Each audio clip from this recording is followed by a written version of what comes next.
Assalamualaikum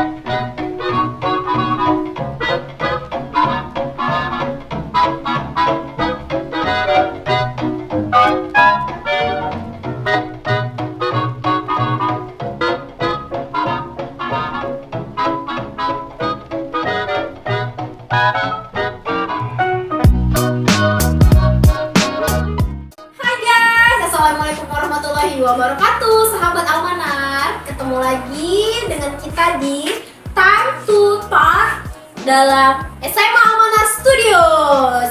Hai Ustadz, apa kabar Ustadz? Iya Mi, alhamdulillah sehat dan baik. Oke, alhamdulillah. Kali ini guys, kita kedatangan tamu ya. Tamu kita ini sangat-sangat luar biasa. Beliau adalah seorang guru BK di SMA Almanar. Oke Ustadz, silakan perkenalkan diri secara detail Ustadz. Oke, terima kasih ya Umi ya. Hai semuanya, sahabat SMA Almanar. Perkenalkan ya, nama saya Samba Sugiarto.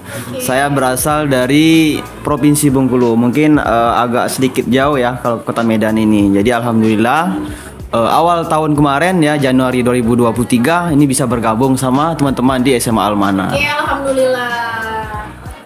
Alhamdulillah. Mudah-mudahan ya semuanya bisa lah berjalan dengan baik seperti itu. Berarti baru bergabung ya Ustadz ya dengan SMA Almanar ya Ustadz? Iya betul nih. Memang baru bergabung. Kalau dibilang bergabung ya tentu ya, karena baru pengalaman mengajar di SMA, yaitu di SMA Almanar ini tentunya yang pertama kali gitu. Jauh ya Ustadz ya, dari Bengkulu sampai ke Medan gitu ya Ustadz ya. Tentunya banyak pengalaman berarti yang sudah dilewatin gitu ya Ustadz ya. Iyalah betul. Kalau dilihat ya dari letak atau suatu wilayah, tentu kan Umi tahu bahwasanya dari Bengkulu sini ada berapa jam gitulah kan. Tentu itu semua ya mungkin sudah perjalanan, di samping mencari pengalaman dan hal-hal yang lain ya yang bersifat baik. Ya begitulah perjalanan hidupku, jalani aja lah seperti itu.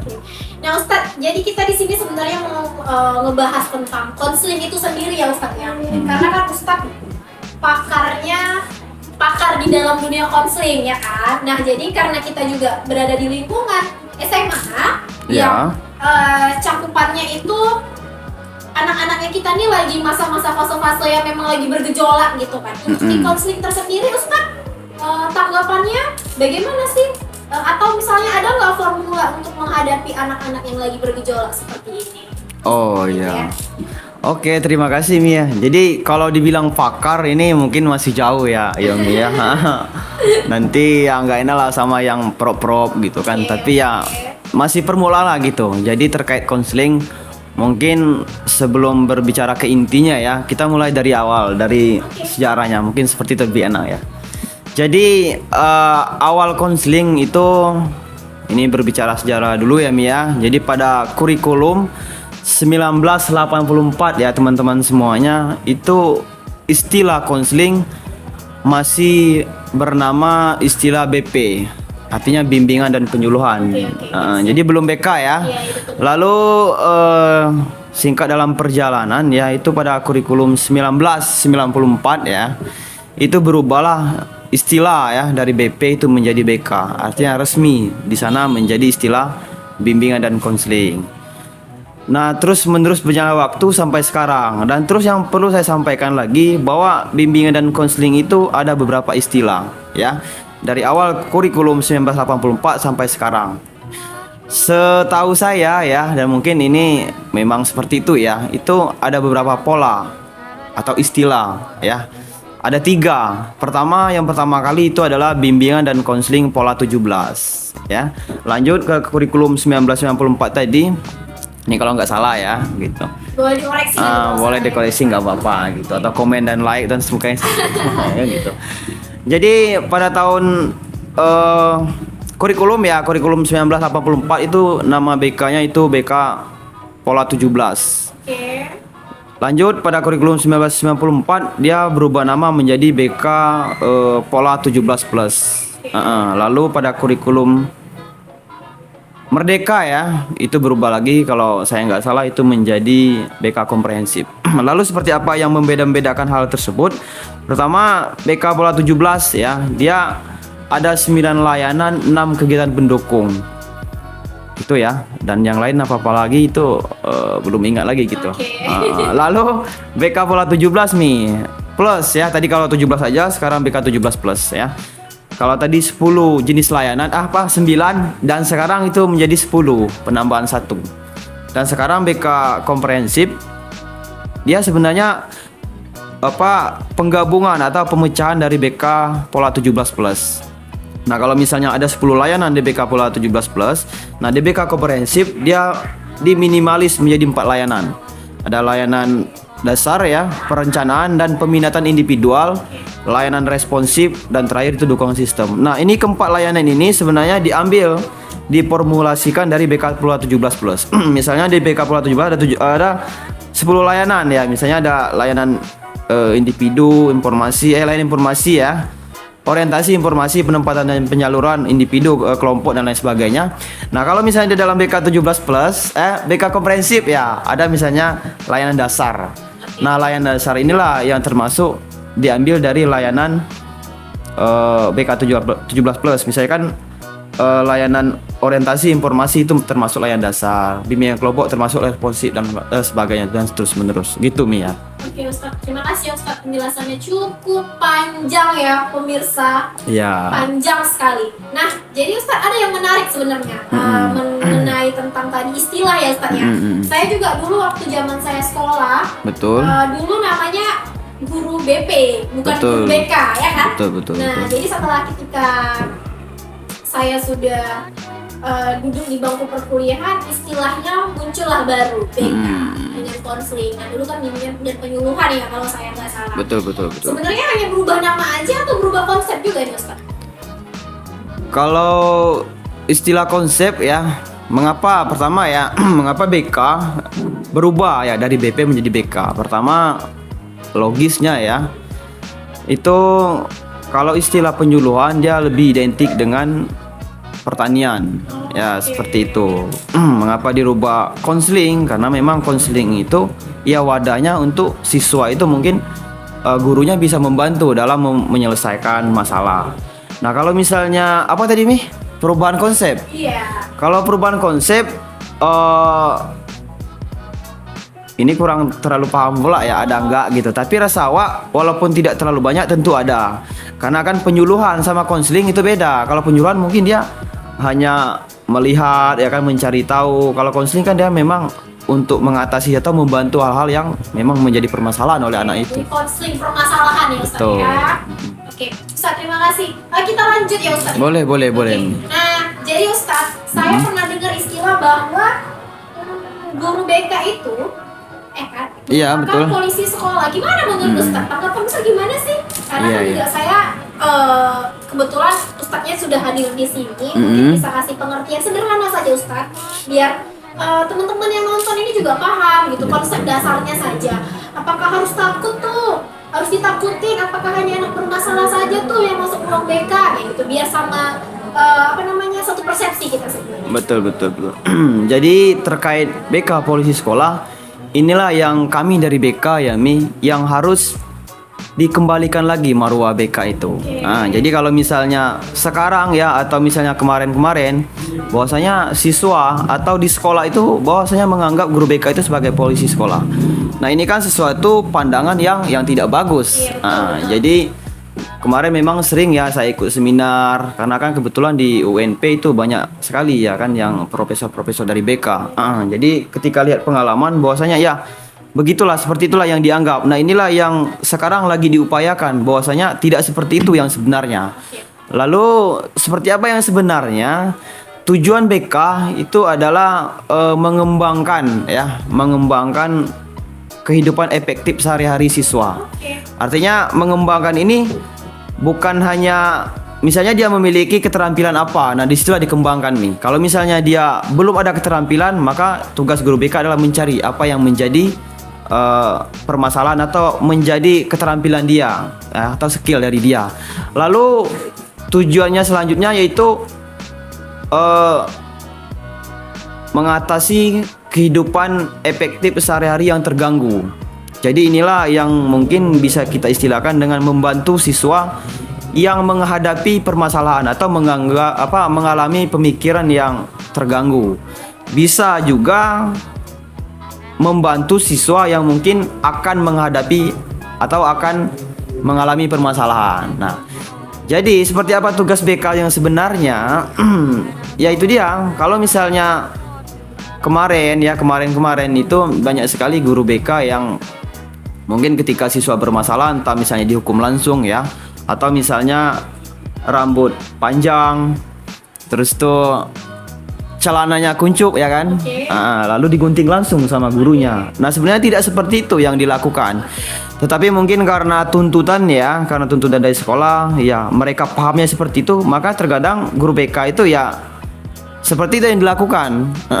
Tapi pada dasarnya tidak seperti itu. Misalnya nih, saya contohkan ya, ada siswa yang berambut panjang ya, lalu misalnya kita berikan teguran atau misalnya bimbingan ya kan seperti ini. Jadi nanti dari bimbingan-bimbingan itu atau arahan-arahan yang kita berikan ya kan, kemungkinan dia tanya dulu kenapa rambut seperti ini, kenapa misalnya tidak mau dipotong. Lalu ditanya kira-kira kapan bisa dipotong. Akhirnya ada kesadaran dari dia sendiri. Nah, ketika misalnya kita ingatkan beberapa kali ya kan, lalu dia masih juga, nah inilah terkadang ada namanya punishment. Ya kan? Hukuman. Karena terkadang orang kalau omongan saya kan tidak mempan, makanya diberi. Ya itu dia. Pilihannya mungkin kalau di jenjang SMA itu sangat-sangat tinggi ya. Nah, itu dia makanya seperti itu ya. Jadi hukuman itu pilihan terakhir gitu. Baik, berarti bisa saya garis bawahi di sini ya untuk semuanya, untuk adik-adik dan teman-teman ya, setia penonton di podcast ini, bahwa sebenarnya guru BK itu tidak langsung melakukan aksinya dengan punishment ya Ustadz. Iya, betul. Dikasih penyuluhan dulu ya, namanya juga bimbingan konseling. Dikasih bimbingan dulu, bimbingan dan arahan. Kalau memang anaknya sudah tidak bisa dikasih tahu dengan bahasa lisan, maka yang terjadi adalah action. Betul. Jadi sebenarnya bukan mau yang menakutkan juga ya Ustadz ya, guru BK ini sebenarnya ya. Iya, enggak lah. Mindset anak-anak sudah, serem nih gitu. Iya, itulah dia. Karena mungkin kan para terdahulu yang sudah terjadi seperti itu. Karena guru BK itu adalah teman, bisa jadi teman ya kan, teman cerita, orang tua dan lain sebagainya lah. Tadi ada hal yang menarik juga Ustadz. Tadi di BK katanya ada tentang menggali keterampilan ya kan. Terus permasalahan. Kalau permasalahan kita sudah paham lah, mungkin anak-anak yang bermasalah yang masuk ruang BK yang harus kita lakukan bimbingan ya. Nah, untuk mencari keterampilan atau keterampilan dasar atau menggali bahkan juga menciptakan ya kan?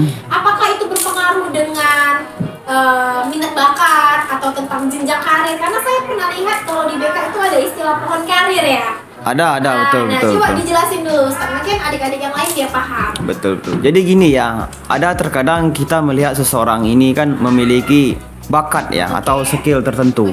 Anggaplah misalnya dia pandai bernyanyi misalnya atau menari. Kayak saya ya Ustaz. Kayak Umi kan pandai bernyanyi gitu lah. Lalu siapa yang bisa mengembangkan ini gitu loh. Tentu kalau misalnya dari siswa itu sendiri ya mungkin agak susah gitu loh kan. Karena seseorang itu terkadang itu nggak tahu dia kelebihannya di mana. Nah, untuk apa atau misalnya seperti apa supaya hal tersebut bisa dikembangkan? Pertama mungkin kita sebagai guru bisa melihat seperti ini, atau misalnya dari saya sendiri lah guru BK ya. Saya lihat si A ini memiliki skill atau kemampuan yang bagus dalam hal menyanyi. Lalu hal apa yang perlu dilakukan? Ya tentu dengan pendekatan nih. Pendekatan ini seperti kalau misalnya dia individu ya sendiri, bisa dengan konseling individu, ya kan? Jadi ketika misalnya kita lakukan komunikasi kan, bimbingan komunikasi seperti apa dengan yang bersangkutan, entah misalnya ditanyalah kan seperti apa hobinya, lalu keseharian sering nggak misalnya bernyanyi, atau memang suka atau sering upload, atau misalnya di warung-warung kopi sering bernyanyi. Lalu dia mengatakan iya, pokoknya saya suka sekali nyanyi. Nah, di sana kita mungkin bisa melakukan ya tindakan lanjut, entah misalnya kalau di sekolah itu ada musik ya atau tari dan sebagainya. Mungkin kita bisa terutama memasukkan dia ke sana untuk melatih. Begitupun seterusnya gitu. Baik, berarti bisa diambil kesimpulan ya bahwa guru BK itu sebenarnya harus selangkah lebih dekat untuk anak-anak itu bisa memahami sebenarnya gini loh konsep BK gitu ya. Sama lebih maju ya Ustaz ya, melakukan pendekatan ke anak-anak. Biar anak-anak juga nggak bermindset takut, nggak mau, malas. Terkadang kan guru BK ini kan memang jadi momok sama mereka. Nah kalau udah seperti ini kan sebenarnya guru BK yang harus bisa membaca situasi dan kondisi sesuai dengan kebutuhan anak-anak, ya kan? Iya. Betul. Jadi memang kita sebagai guru BK nih itu harus bisa kali memahami situasi yang terjadi sama anak. Jangan terkadang kita memaksakan kehendak dengan peraturan yang ada di sekolah. Memang itu yang menjadi panduan, tetapi perlu dilihat juga dan perlu dipahami seperti apa situasi yang terjadi sama anak tersebut. Bukan artian langsung menyalahkan, itu tidak. Oke, siap. Baik Ustaz, satu lagi Ustaz yang mau saya tanyakan Ustaz. Boleh. Terakhir ini ya. Boleh, nggak apa terakhir. Jadi, kan kita ini berada di ruang lingkup SMA, dunia pendidikan. Betul. Menurut saya juga sebagai seorang pendidik, tingkat pembulian di SMA itu sangat-sangat tinggi, ya kan Ustaz? Iya, betul. Ya kan? Menurut Ustaz sendiri pembulian itu bagaimana sih? Terus kenapa bisa sampai terjadi?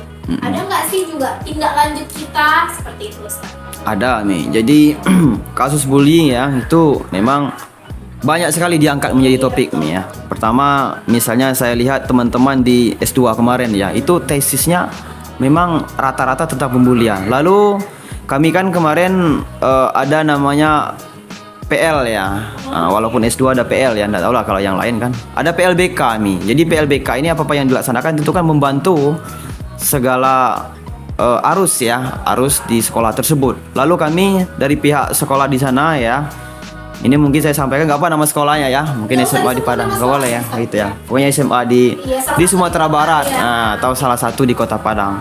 Lalu kami diminta lah gitulah kan istilahnya, diminta untuk menyampaikan tema tentang bullying. Sasarannya kelas berapa? Kelas 10, kelas 11 kalau nggak salah ya. Iya, 10, 11. Karena kelas 12 kan mungkin dia banyak kesibukan kegiatan. Lalu dimintalah untuk menyampaikan ke sana bahwasanya bullying itu seperti ini.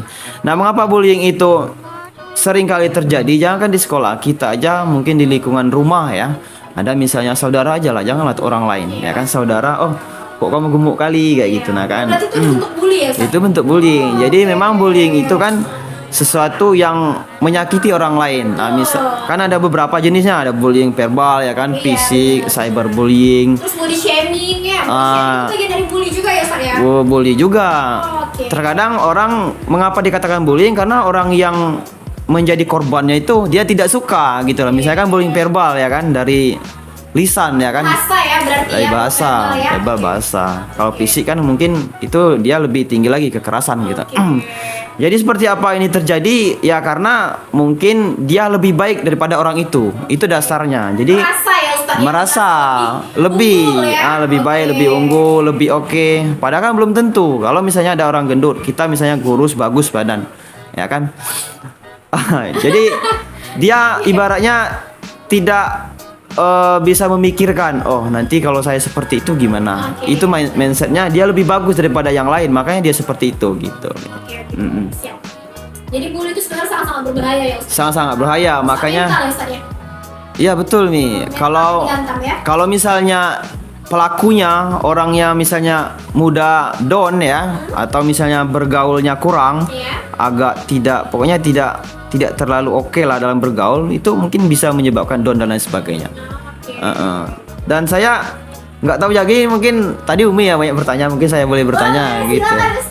Nah kalau misalnya di sekolah ini Mi, ada nggak pernah misalnya dilakukan entah misalnya kan dalam bentuk seminar, atau kalau dalam istilah BK itu layanan klasikal. Klasikal ini bisa 30 orang gitu. Jadi diadakanlah salah satu dalam bentuk layanan klasikal tentang bullying. Jadi ada bentuk-bentuk seminar lah, seminar kecil gitu di sekolah ini. Baik Ustaz. Jadi kalau seminar, kita memang sering melakukan seminar. Tapi untuk bullying tersendiri itu biasanya setiap pagi, kebetulan kan kalau di Almanar ini kan di SMA Almanarnya sendiri khusus. Betul. Pagi itu kita ada jam wali Ustaz. Nah, jadi di jam wali itulah mereka selalu mendapat layanan klasikal secara keseluruhan. Betul. Nah, selalu ditekankan bahwa pembentukan karakter, mau bully, body shaming, atau bahkan yang seperti Ustaz bilang secara verbal, apalagi harus sampai kekerasan fisik, karena kan mental ya bisa. Kalau sudah mental down, maka sudah hancur lebur semuanya. Iya, kan, betul, Ustaz? betul. Nah, jadi sebenarnya setiap hari itu sudah kami lakukan. Yang untuk semacam klasikal penekanan no bully. Betul. Tuh. Karena di tanpa kita sadari sebenarnya terkadang kan masih populer ya kan untuk melihat raport cuma sebatas ngejein sama orang tuanya. Anak ini, oh dasar ini, misalnya kayak gitu. Iya. Itu kan juga bagian dari bully. Nah, kita kasih penekanan ke siswa-siswa kita sendiri bahwa itu nggak boleh dan itu tidak dibenarkan. Betul. Karena pribadi orang, karakter orang itu beda-beda. Iyalah, Ini tentu. keunikan tersendiri. Betul. Benar, Ustaz, ya? Betul lah, ya Ada pastilah yang itu. down, ada yang biasa aja bodoh amat dia. Betul. Oke. Iya. Jadi memang pertama kemarin kan waktu ini cerita aja Mi ya. Jadi waktu pertama masuk ya, pertama ngobrol sama Micut ya, itu kan terkait tentang memang BK sekarang kata Umi itu tidak ada lagi atau belum ada. Sebenarnya BK itu sudah digantikan oleh wali kelas kata Umi gitu. Lalu saya berpikir berarti sangat bagus lah wali kelas ini bisa lah ibaratnya mencakup semuanya gitulah kan. Nah kalau misalnya tadi disampaikan seperti ini bullying itu sangat bagus sebenarnya Mi. Karena pertama kan anggaplah wali kelas ini sebagai maknya atau bapaknya ya kan. Jadi nanti dia anak-anak itu sudah mendapatkan pemahaman atau gambaran bayangan lah seperti bahwa seperti ini gitu. Walaupun mungkin ketika jam wali kelas itu kan terbatas ya kan. Setidaknya kita sudah memberikan suatu ilmu kepada anak itu atau mengingatkan ini lebih bagus. Mungkin untuk selanjutnya untuk pengembangannya lebih besar ya kan. Pembicaraan secara mendalam mungkin bisa entah misalnya akan dilakukan dalam layanan klasikal, misalnya digabungkan kelas 1, kelas 2, kelas 3, itu kan lebih bagus. Boleh, Ya kan? kita rencanakan ya Ustaz ya untuk boleh, waktu boleh. dan apa namanya tempatnya. Tempatnya. Tapi pernah juga sih setiap di hari Senin itu biasa kita melakukan yang namanya apel. Kalau apel itu kan dibariskan dari kelas Iyalah. 1 sampai kelas 3 Betul. secara keseluruhan gitu kan. Informasi yang akan disampaikan. Nah, tidak jauh dari yang namanya bully. Karena kan lagi Bully. gencar-gencarnya ini no bully, no perundungan ya kan? Iya, perundungan. Waduh, yang luar biasa terkadang sampai dampaknya itu luar biasa menyayat hati. Iyalah, betul, Ya kan, Mi. Ustaz? Betul. Terus juga kelihatannya saja sepele yang melakukan itu cuma kayak gitu kok, tapi efeknya bisa berlarut-larut. Betul. Jadi memang sangat diberantas bully ini Mi. Karena dari kemarin ya seperti itulah permasalahannya. Tinggal lagi kita ya bagaimana mengantisipasi supaya anak-anak kita ini tidak melakukan bully. Oke. Kan gitu intinya. Berarti nanti kita juga harus kasih formula-formula tersendiri ya. Iya, betul. Ke anak-anak kita. Oke. Terima kasih Ustadz. Ada lagi yang mau ditanyakan? Oh, terima kasih Mi. Jadi mungkin yang ditanyakan sih nggak ada ya. Mungkin penyampaian saja ya. Jadi penyampaian saya memang kemarin ya waktu untuk mencari kerja itu sedikit sekali. Jadi misalnya saya dikasih waktu untuk ke Medan ini hanya mencari kerja 5 hari. Nah kalau misalnya tidak dapat ya kan tentu saya pulang. Ya kan kalau tidak dapat banyak perjuangan ya kan. Entah waktu entah biaya. Tapi oleh karena itu mungkin kan sudah jalannya ada teman ya tiba-tiba alhamdulillah diterima gitu loh. Jadi intinya sekarang alhamdulillah bisa bergabung sama tim ya dan teman-teman ya di SMA Al-Manar ya. Mudah-mudahan banyaklah saya mendapatkan ilmu karena jujur ini baru pertama kali saya honor atau mengajar di sekolah. Walaupun ya kalau PL kan dia beda aromanya kan, atmosfernya sama dengan mengajar langsung kan gitu ya. Menarik bahasa Ustadz. Iya, aroma atmosfer ya gitu lagi. Jadi ya mungkin banyaklah hal-hal yang mungkin belum pas atau bertentangan apalah gitulah kan karena memang jujur saya ini sebenarnya agak sedikit emosi susah gitu loh. Tapi mudah-mudahan dengan banyaknya bertemu dengan siswa yang nakal, kita kan akan mengatur emosi kita. Kalau misalnya kita ya diikuti juga jadi kan bentur. Enggak seperti itu. Tentu dia kembali lagi ke marwah BK. Oh, tambah buruk aja BK kan kayak gitu. Jadi terima kasih, mudah-mudahan pertemuan ini akan menyenangkan dan mohon bimbingannya kepada Umi semuanya. Terima kasih. Terima kasih. Assalamualaikum warahmatullahi wabarakatuh. Ustaz, terima kasih atas waktunya. Oke guys. Sampai ketemu ya guys di lain waktu dengan tamu yang berbeda dan materi yang berbeda. Bye. Bye, thank you. Thank you.